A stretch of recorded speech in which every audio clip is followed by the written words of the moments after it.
अगर ये 5 basic skills आपके पास हैं तो आप किसी भी फील्ड में अपना करियर या बिजनेस बिल्ड कर सकते हो। मैं अभी जर्मनी में हूँ और 8 साल पहले जब मैं मुंबई में जॉब कर रहा था तो वहाँ भी इन्हीं बेसिक स्किल्स की रिक्वायरमेंट थी और आज 2024 में जर्मनी में भी इन्हीं 4-5 बेसिक स्किल्स की रिक्वायरमेंट है।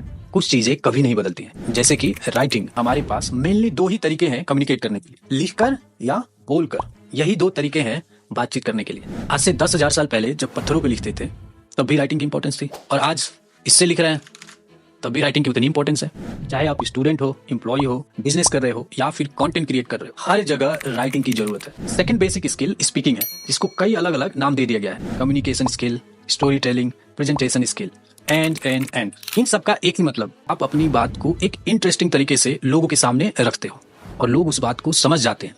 समझकर वो रिएक्ट करते हैं, आपके साथ इंगेज होते हैं, इंस्पायर होते हैं, आपको और ज्यादा सुनना चाहते हैं। और जब इतना सब कुछ होने लगे तो समझ लेना कि आप एक अच्छा स्पीकर हो, अच्छा स्टोरी टेलर हो, अच्छे तरीके से कम्युनिकेट कर लेते हो।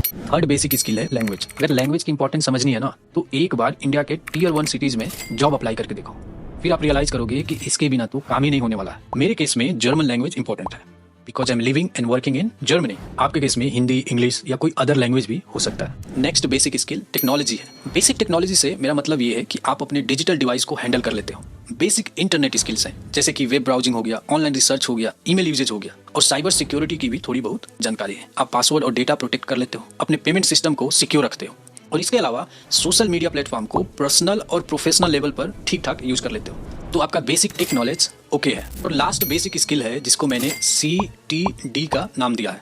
आप इसे बेसिक लॉजिक भी कह सकते हो। क्या होता है कि हमारे आसपास हमारे लाइफ में कुछ चीजें होती हैं, कुछ हैपनिंग्स होती हैं और उनके पीछे कुछ ऑब्वियस रीजंस होते हैं कि ये हुआ है तो इसके पीछे ये रीजंस हो सकते हैं। इसको एक एग्जांपल से समझते हैं। एयरलाइंस का टिकट प्राइस डेली बेसिस पे चेंज होता रहता है, लेकिन ऐसा क्यों होता है? ऐसा इसलिए होता है कि एयरलाइंस ऑयल पे चलती हैं और पेट्रोल और डीजल का प्राइस भी चेंज होता रहता है। लेकिन पेट्रोल और डीजल का प्राइस क्यों चेंज होता है?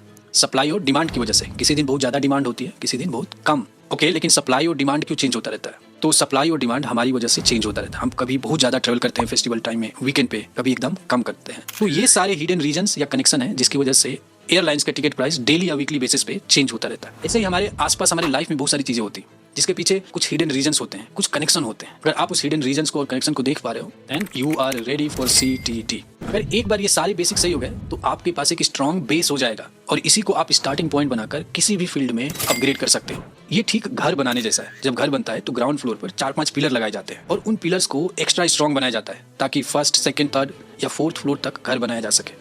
लेकिन जब ग्राउंड फ्लोर का पिलर ही लूज होगा तो फोर्थ फ्लोर तो छोड़ो, फर्स्ट फ्लोर भी नहीं टिक पाएगा। And that's the point I wanted to make. इसीलिए सबसे पहले बेसिक सही करो। अगर आप बहुत ज्यादा स्ट्रगल कर रहे हो किसी चीज को लेकर तो ध्यान देना कहीं ना कहीं कुछ बेसिक चीजें मिसिंग है।